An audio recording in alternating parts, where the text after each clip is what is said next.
I deleted all those videos off our channel because the children asked us to. Welcome, welcome, welcome back. Disco hard in the head like that.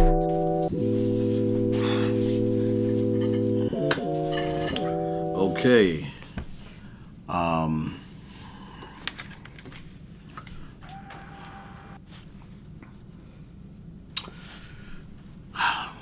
Welcome back.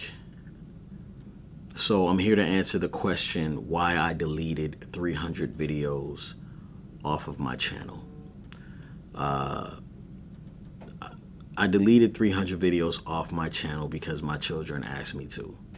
My oldest two specifically, Theo and Uriah, earlier this year, they kind of, they just kind of seem a little bit more reluctant to be on camera.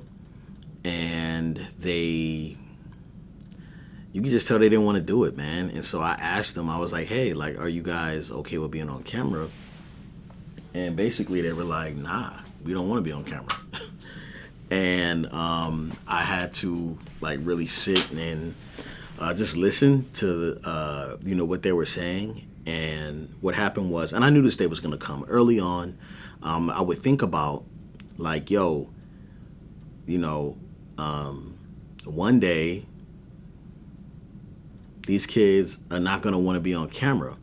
And I was okay with that because I knew that from my experience, like what I saw was like, these people who were like on Disney, right? They grew up and they seemed like they didn't really enjoy their lives. You know what I'm saying? They seemed like they were manipulated by someone.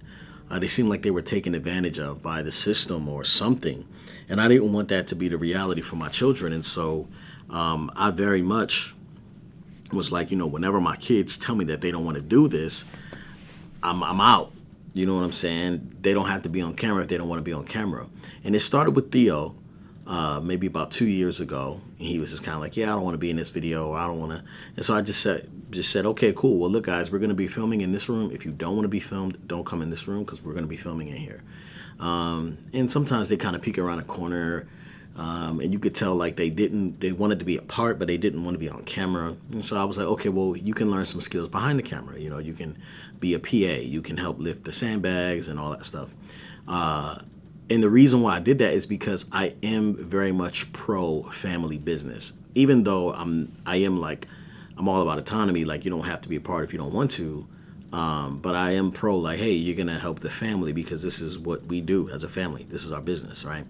If I was a farmer and I worked on a farm and there was work to be done on the farm, whoever was a part of the family would have to do that, And so we all benefit from the work we do, and we all get paid from the work we do. So I feel like it's okay to say, hey, you don't have to be in the video, but you do have to help, right? But when Theo decided that he don't want to be on camera, just because Theo has a thing about like, he has a thing about stuff, right? So I'm not going to put his business out there, but he has a thing about stuff. So I was just like, okay. At this time, he was feeling a little self-conscious, and I was like, okay, cool. Well, you don't have to be on camera. And then what happened was we do homeschool, but sometimes our kids go to enrichment programs, and that's when like, they may go, a couple days a week, go for a few hours and go hang out with some other kids and learn from like a more traditional setting. And some of the people from the schools recognized them and knew who they were already. And Theo and Uriah being in this situation for the first time didn't like that. And so Uriah was also like, yeah, I don't really feel comfortable being on camera either. And earlier this year, we put out a video, which they both were cool with us putting out, but they ended up like, I had them like kind of direct and produce. So I was like, hey, watch this video and let's mark all the points where you want to take this part out or you want to, just let me know which parts you don't want to be on the video and we'll take it out. And they end up taking like all the best parts out of the video. I was like, man, okay, well, I'll put it out anyway and see what happens, But I just felt a little like gross. You know what I'm saying? Not because I knew I was doing something wrong. I was trying to take advantage of them, but I could tell that there was something in the way of connecting with the kids, Theo and Uriah. Uzi and I are pretty much game. They know this is what we do. They're pretty much comfortable with everything as far as I can tell. But we are always having conversations about like, hey, you don't have to be on camera, da da da da da. But I knew from that point that I needed to have a deeper conversation, and that's when I started to talk to the kids about the videos that were up online, like all our old videos. And Theo and Uriah, our oldest two, who are now 10 and 9 years old, were like, yeah, I don't like none of those videos being up. Take them all down. So, mind you, at the time we had like 700 videos on our channel. And so I was like, okay, cool. You want me to take those videos down? They're like, yes. So basically everything before Theo got his hair cut, I took down. So Theo with dreads, like you shouldn't be able to see those videos anywhere, really. You know what I mean? Unless I set them back live recently because of the playlist or whatever. We'll get into that in a second. So, that's kind of how we started the year. And I was like, okay, well, I have to kind of diversify and do some different things. And it got really difficult financially for us, you know what I'm saying? Because we got this big office and we were planning on doing some stuff. But I didn't let the kids feel that. I wasn't like, hey, like, really could use some help with, you know what I'm saying? I just was like, hey, money's a little tight right now. We just got to figure some things out, you know what I mean? But, we can do this instead of this, or we'll be able to do this and this.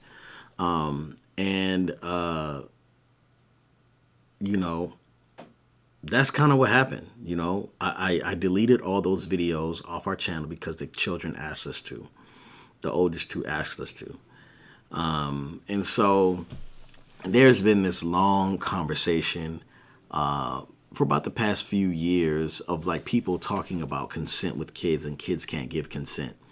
And like, I understand that conversation, but parents can give consent for children. That's how you have like, child actors and children in commercials, and that's how it works, right? The parent would sign off for the child, but it gets a little harder when the parent is the one that is the employer, technically benefiting off the child saying yes. And so essentially you're signing off and giving consent for a child for your own, benefit, right? And so I have been on several commercials, I understand child labor laws. I understand that you have to pay the children who are in the content. And you also have to, they only could work for 4 hours. Like, they work half days, right? That's why a lot of films you see back in the day, there were twins who were playing the same role, because you can do 4 and 4, and that would be a full 8-hour day. But because we operated in that way, I would kind of definitely limit the amount of time the kids are on camera and stuff like that, and really try to respect them. But I can't do what I want to do. You know what I'm saying? Like, this relationship, this whole thing that we're doing, it is not about me being successful as a YouTuber or us making money as a family if my relationship with my children is severed. And we see now things start to come up about some YouTube families that didn't steward their relationships well. And there was abuse attached to the conversation. And there was all these other things that, have seemed to be like, man, like, it's really sad. It's sad to watch. It's sad to see. And I didn't want that for my family. So I just completely stopped filming, for the most part. I would make little shorts here and there, some fatherhood breakdowns, but I wasn't doing a lot of content because I didn't want to dishonor Theo and Uriah, Uzi or Anaya, but they were mostly fine with the videos coming out. So that brings me to this point now where I'm just explaining why I took those videos down. But I want to go a little bit deeper in what just happened recently. So the kids started school again, homeschool, still doing the Richmond program. And it's this rule that like, you can't watch any like trash TV or like, any shows that, aren't educational or like aren't like introducing values back into your life during the week. And so they could watch educational TV, but they are also allowed to watch like our own YouTube channel, which they can see because it's on my profile. And they've been choosing to like rewatch our videos. And so I've been like watching them watch, and they're really excited about the videos, you know. And so I just was letting them do their thing, and I wasn't paying any attention, and we would still film here and there, but I still wasn't putting any videos out because the rule is that like I'll document stuff, but we won't put it out if you're uncomfortable. One of the things I really wanted to do during this time was to tell the stories, the old stories about the kids, because they're still really good stories. And so I've got this like rejuvenation for content that is outside of the film spectrum. So, or media, I'm sorry. So, medium, I'm sorry. So what I did was I took some of those old stories that we had before in our content, and we started to like make the stories over again. Let me find this paper. So it started with us telling stories, writing stories, children's stories. And you guys know that a long time ago, when Anaya was first born, we put out this book right here called It's Bedtime Now. And it's The Chocolate Babies and It's Bedtime Now. Now, this book is pretty much sold out. I got a few left that I'll probably give to like grandkids, nieces, and nephews and stuff like that, but I don't have enough. So this is our first iteration of our children's book, and I didn't want to just leave it at that. So RJ, Emily, and myself, we've been working on some children's books that are coming back. But because I didn't want to do it normally like everybody else, I wanted to tell the story of like, you know, some of our famous moments. So we had these sketches that RJ worked on, and he put them together, and they were coming out really, really dope. And then, you know, we did more with them, right? He made like even bigger sketches, right? And then we made a draft, and then, you know, we got like proofs of the book, and we essentially made a children's book line called Chocolate Baby Storytime. Chocolate Baby Storytime is a segment of my wife and I's How Married Are You podcast, and I'm really excited about what we have coming. But it's not just, hey, we have books coming out. Because we wanted to put out books consistently, the plan is to do them once a quarter, and we had to actually start a publishing company on top of everything we do now. And so we have 4 books coming, starting in, I think, Q2, summer 2024. So it'll be one book over the summer, another book during the fall, another book during the winter, and then another book next spring. And then we'll keep putting out a book a quarter. So Father's Day 2024, you can expect new, like a breath of fresh air in your bedtime routine, a breath of fresh air in, you know, your oldest kids reading to your youngest kids. If you have, you know, bookstores that you guys want to get stocked, if you have, you know, if you're a librarian, you want to get some of our books in the library, now's your time just to like stay like focused and pay attention to what we're doing, because I'm like trying to take over, like I want to like Dr. Seuss this thing out in like, you know, the black man way, you know what I'm saying, and really create something special for us at bedtime, you know what I mean? So Chocolate Baby Storytime is coming, written by myself, Glenn Henry, and Emily Vergara, illustrated by RJ Vergara, who are incredible team, husband and wife team, dear friends of ours. And I didn't want to just leave the stories of old in limbo. But that brings me to my next point. It's time for me to have a conversation with the kids, right?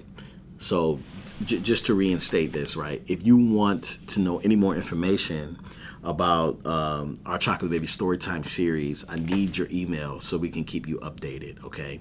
So make sure you click the link in the description and sign up for our email list so I can keep everybody updated on what we got coming for Chocolate Baby Storytime. I'm really excited about that. But that brings me to my next point, and I wanted to make sure that I was clear on having a conversation with our kids about consent. So I'm going to have this conversation because I feel like it's extremely important.